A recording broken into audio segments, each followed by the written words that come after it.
Ibu yang dimuliakan Allah Subhanahu wa ta'ala, ala fil jasadi mudghah, ketahuilah di dalam jasadmu itu ada segumpal. Idza saluhat, kalau dia baik, saluhal jasadu kulluh, yang lain ikut menjadi baik. Wa idza fasadat, kalau dia rusak, fasadal jasadu kulluh, yang lain ikut menjadi rusak. Di mana dia? Ala wahyal qalb, dia adalah hati. Maka yang pertama kali menghitam itu apa kata Allah?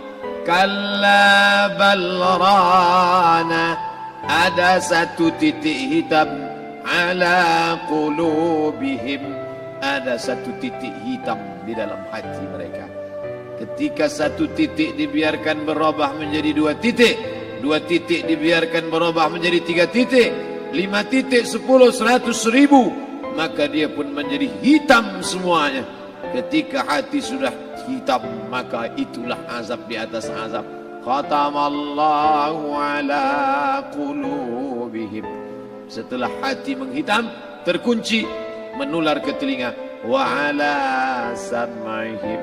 Setelah telinga, wa ala absarihim ghishawah. Padahal 3 itulah nanti yang akan ditanya di hadapan Allah. Inna sam'a wal basar wal fuad. Coba lihat, ketika akan ditanya, yang ditanya 3, tapi diawali dari telinga.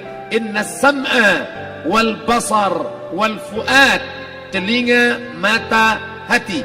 Tapi ketika terkunci, yang duluan dikunci hati. Khatamallahu ala qulubihim wa ala sam'ihim wa ala absarihim.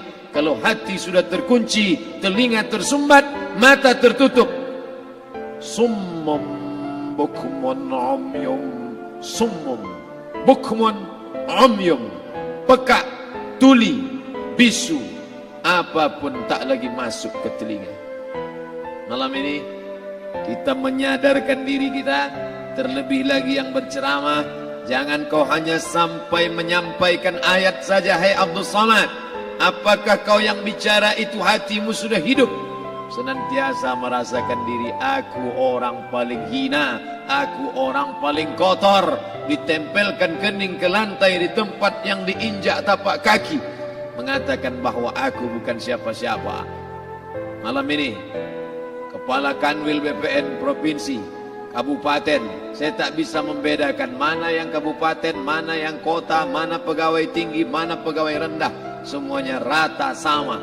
Andai dibuat acaranya di kantor, mungkin saya segan, sungkan melihat dari seragamnya, bajunya, tapi malam ini semuanya sama. Andai tak disebut tadi Pak Kepala Kantor, Pak Kanwil, saya pun tak tahu mana Pak Kanwil, mana tidak. Fotonya ganteng pula aslinya lagi daripada foto. Artinya apa? Bahwa kalau sudah masuk ke dalam masjid, ketika engkau merasa dirimu tinggi di atas, kau bukan apa-apa, karena yang paling tinggi di badanmu pun kau tempelkan. Tapi saat kau jatuh, rendah, down, stres, kau jangan merasa rendah, karena kau tegak berdiri di hadapan Allah. Kau angkat 2 tangan, Allahu Akbar. Di dalam diri ini disebut dia dengan qalb.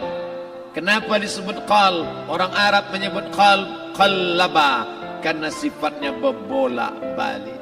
Pada saat selesai salat, astaghfirullahalazim, tidak ada yang paling bersih, dia bersih. Tapi pada saat petang sore hari, yusbihu mu'minan, paginya putih, bersih, tak bernoda. Wa yumsi kafiran, petangnya hitam. Makanya dari pagi dibersihkan. Solat subuh bersih, solat zuhur bersih, condong matahari solat asar bersih, tenggelam matahari solat maghrib bersih, sempurna gelap malam solat isya bersih, tengah malam bangun tahajud munajat, di tengah malam orang tertidur. Wa tusalli bil laili wan nasu niyam, engkau tegak di waktu malam, di saat orang semua sedang tenggelam dalam lelap tidur panjang, tapi engkau menangis meratap mengenang dosa begitu banyak. Sab'atun yuzilluhumullah, di antara 7 yang mendapatkan naungan Allah. Yauma la zilla illa zilluh, hari itu tak ada naungan kecuali naungan Allah. Di antara yang mendapatkan naungan itu adalah rajulun zakarallah, orang yang berzikir, munajat, muhasabah diri di tengah malam, sunyi, sepi, fafadat ainahu, menetes air matanya. Berapa banyak sudah harta dititipkan Allah, berapa kupakai untuk zakat, wakaf, infak, sedekah, wasiat, hibah, ghanimah, harta rampasan perang di zaman Nabi. 7 harta yang akan menolong di hadapan Allah, 1 pun tak dipakai. Umur diberikan Allah 40, 60, 70. Berapa yang kupakai untuk menolong agama Allah? Berapa yang kupakai untuk mengingat Allah? Mata, tangan, telinga, kaki akan diminta tanggung jawab di hadapan Allah. Al-yawma nakhtimu ala afwahihim, mulut terkunci, wa tukallimuna aydihim, tangan akan bicara, wa tashhadu arjuluhum, kaki akan bersaksi di hadapan Allah. Siapa yang bisa menolong waktu itu? Kalau pernah tangan ini saat punya kekuasaan, 1 coretan tanda tangan bisa mempermudah urusan masjid. Sebutir kekuasaan yang dititipkan Allah bisa dipakai menolong agama Allah. Itulah yang akan menolong di hadapan Allah. Apa yang disampaikan malam ini, semua biaya pengurusan masjid 0. Itulah sesungguhnya yang akan menolong di hadapan Allah. Adapun harta yang disimpan, tabungan, deposito, tanah, rumah, kendaraan, semua akan tinggal menjadi harta warisan. Istri mengambil 1/4 kalau ada anak. Kalau tak ada anak, istri mengambil 1/8. 1 miliar 125 juta bulan untuk istri. Kalau dia tak tahu hukum gono gini. Kalau dia tahu gono gini, dia tuntut ke pengadilan, dipotong lagi menjadi 2. 500 untuk dia. Dari yang 500 dapat lagi dia 75. 575 bulan untuk dia. Sisanya 425 diambil anak laki-laki 2 kali bagian anak perempuan. Lalu yang kita bawa mati apa? Dulu dibangga-banggakan, dihormati, dimuliakan. Yang kami muliakan Al-Mukarram, Al-Ustadz. Tapi pada saat tiba masanya, yang kita bawa tak lain tak bukan innallaha la yanzuru ila ajsamikum. Allah tak menengok badan, fisik, bentuk tubuh, baju. Ini sampulnya saja. Wala ila suwarikum, Allah tak menengok rupa, wajah. Walakin yanzuru ila qulub, hati kamu yang bersih itulah yang kau bawa menghadap Allah Subhanahu wa taala. Yauma la yanfa'u malun, harta tak berguna, wala banun, anak tak bisa menolong. Harta tak berguna, anak tak mampu menolong. Illa man atallah, kecuali orang yang datang menghadap Allah biqalbin salim, dengan hati yang bersih, hati yang tulus, hati yang memercikkan cahaya iman, hati yang bersih dari hasad, busuk hati, sum'ah, riya, takabbur. Itulah yang menolong di hadapan Allah Subhanahu wa taala. Tulang, kulu, kulit, darah, lemak, sumsum akan menjadi santapan cacing tanah. Begitu besok pagi pintu kamar tak bisa diketuk, istri bolak-balik membangunkan tak terjaga, dipegang pipi sudah sejuk macam es batu, tanda jantung tak lagi berdetak, maka darah mulai berubah menjadi nanah, busuk. 1, 2, 3 hari kalau tidak disuntik formalin, jasad paling busuk jasad manusia, karena semua dia makan herbivora, tanaman saja. Tapi kita ini omnivora, semua masuk. Maka begitu mati, paling bagus orang Islam paling cepat dikuburkan. Selesai acara pemakaman, habiskah masalah, muncul masalah baru. Disitulah kita baru sadar. Apa kata Imam Ali radhiyallahu an? An-nasu niyam. Semua manusia waktu hidup itu tidur. Bapak tidur, ibu tidur, saya tidur. Semua orang waktu hidup itu tidur. Falamma matu, ketika dia mati, disitulah dia baru terjaga dari tidur panjang. Saat Israel mencabut nyawa, ditarikkannya adalah satu centapan yang kuat. Disitulah kita baru terjaga dari tidur panjang. Betapa aku meninggalkan salat, betapa aku tak berzakat, betapa dulu kekuasaan, aku lulus umur 30, pensiun 58, 28 tahun apapun tak pernah kubuat untuk agama. Sibuk membesarkan anak, sibuk mengurus warisan. Anak pun tak ingat dengan kita karena kita lupa menanamkan pendidikan agama di dalam otak kepalanya. Andai dulu pernah dia dibawa ke masjid, andai dulu pernah dia dibawa umrah, andai dulu dia dimasukkan SD IT, SMP IT, SMA IT, Islamic Boarding School, dibawa ke masjid, takkan dia lupa mendoakan selesai sholat, Rabbighfirli wali walidayya warhamhuma kama rabbayani saghira. Harta yang banyak tak sempat menolong agama Allah. Anak tunggal semata wayang tak sempat dididik agama. Istri meninggalkan dalam keadaan stres susah hatinya karena dia tak diajarkan sabar menerima ridha ketetapan takdir Allah. Dan paling celaka, tak pernah anggota tubuh ini dipakai untuk berzikir, muhasabah, mengingat Allah. Tak pernah mata dipakai menengok Quran, kitab suci Allah. Tak pernah dipakai hati merenung sejenak, apa yang akan kubawa mati menghadap Allah Subhanahu wa ta'ala. Malam ini saya tak minta diajak ceramah tentang hukum zakat, hukum puasa. Saya tidak diajak tanya jawab apa hukum unjuk rasa besok tanggal 4. Yang ditanya adalah bagaimana kita merenung sejenak. Abdul Somad, engkau berhadapan dengan para pegawai Badan Pertanahan Nasional Provinsi Riau, berkumpul 12 kabupaten kota. Ini orang-orang ngurus tanah, dari dalam tanah naik ke atas tanah, ngurus tanah, ngurus tanah, ngurus tanah, masuk ke dalam tanah. Abdul Somad dari dalam tanah naik ke atas tanah, ceramah, ceramah, ceramah, ceramah, ceramah, masuk balik ke dalam tanah. Yang kau bawa apa? Baju koko tinggal, peci tinggal, pakaian kehormatan tinggal. Yang tentara belum pernah saya diundang. Ustadz besok datang takziah, bapak anu tentara meninggal, tahu-tahu kain kafannya loreng. Tak ada. Yang kau bawa kain tidak berjahit, disobek, kerak. Itu yang akan menyampul kulitmu yang selama ini kau dimandikan, dibersihkan oleh ibumu dulu 60 tahun yang lalu. Sampai masanya kau lupa kapan kau dimandikan dulu. Sekarang ruh melihat, disebut dia ruh karena dia raha ya ruhu ruh, seperti aroma semerbak yang datang pergi hinggap. Ruh sampai masanya dia datang masuk ke dalam jasad. Ruh sampai masanya dia pergi meninggalkan jasad. Malam ini dimuliakan Al-Mukarram Haji Abdul Somad LCMA. Kenapa Abdul Somad ini dimuliakan? Karena ruh hinggap sejenak sebentar, sampai masanya besok pagi dia ruh keluar dari dalam tubuh ini.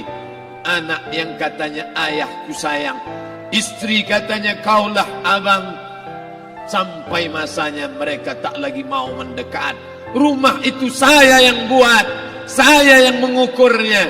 Tapi begitu ruh sudah keluar dari badan, tidak satu pun semeter, sesenti, sejengkal, seasta ada tempat di rumah itu untuk jenazah bernama jenazah Abdul Somad. Dulu orang bertanya, rumah Ustadz Somad di mana? Hari ini orang tidak lagi bertanya, tak lagi menyebut nama. Orang sudah mengatakan kuburnya mana.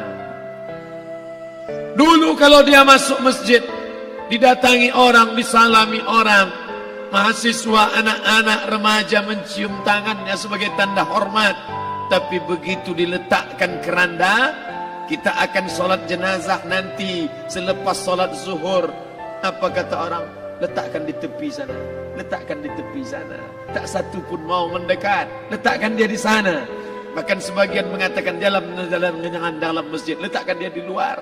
Dia tidak disebut engkau yang mulia, tidak digunakan kata ganti orang langsung. Letakkan dia di sana. Bahkan sebagian tak lagi, padahal tempat paling mulia sebelah kanan, orang tak lagi mau di kanan, mulai dia menjauh ke kiri. Kenapa kau ke sana? Takut aku mimpi hantu nanti malam. Mana kawan, sahabat, andai tolan, anak menantu, teman sekantor, semuanya pergi meninggalkan. Yang tetap dibawa, kalau pernah kaki melangkah salat berjamaah di masjid, kalau pernah tangan mengusap kepala anak yatim, kalau pernah tangan mengucap subhanallah. Nanti di akhir tausiah kita akan berzikir, munajat, muhasabah diri, berdoa, mengenang apa yang akan kita bawa menghadap Allah Subhanahu wa taala. Datang malaikat membawa kain kafan dari cahaya, akan menyambut ruh yang mulia. Hadis riwayat Ahmad bin Ambal dalam kitab Al-Musnad, turun malaikat berlomba-lomba membawa kain putih dari cahaya, menunggu ruh akan keluar. Ruh menetes seperti embun di ujung daun. Daun tidak bergoyang, ranting tidak patah. Ruh menetes pelan turun ke dalam kain kafan, dibawa malaikat ke pintu langit. Tak sabar mereka menyambut.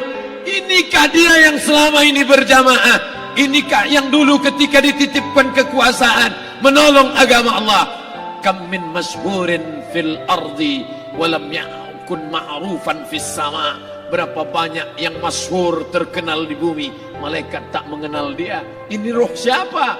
Tapi ini bukan LCMA, dia bukan ustaz, dia bukan ulama, tapi imannya dalam. Kekuasaan dipakai menolong agama Allah. Ruhnya keluar di bawah, semua malaikat mengucapkan salam. Inilah orang yang selama ini kami tunggu-tunggu, catatannya sudah lama.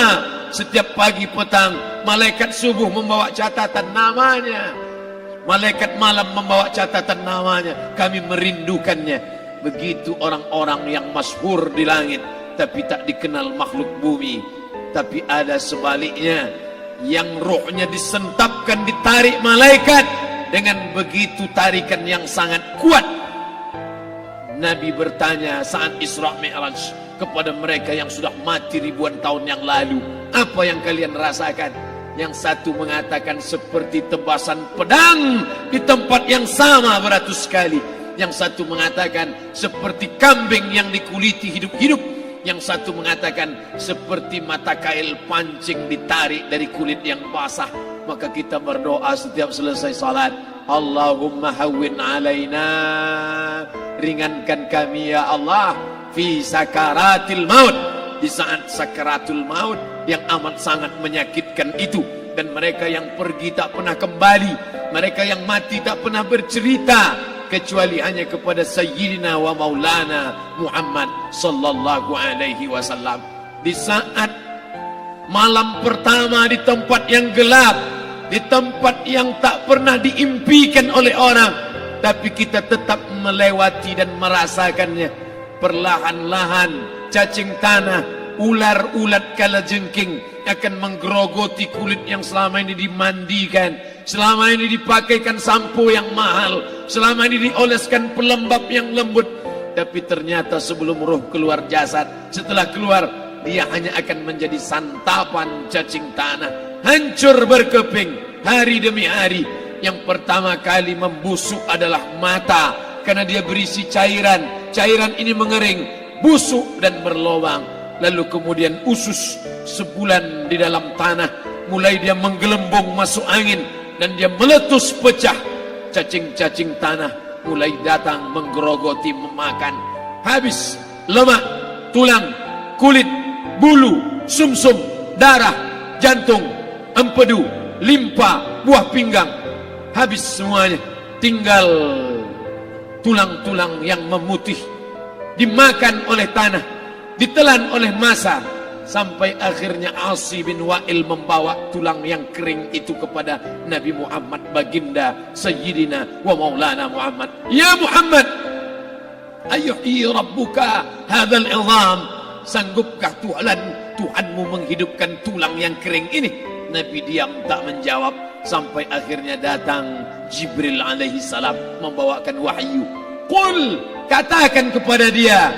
Ayat ini dibaca malam Jumat, Bapak Ibu semua hafal. Kita baca, Qul yuhyiha allazi ansha'aha awwala marrah wa huwa bikulli khalqin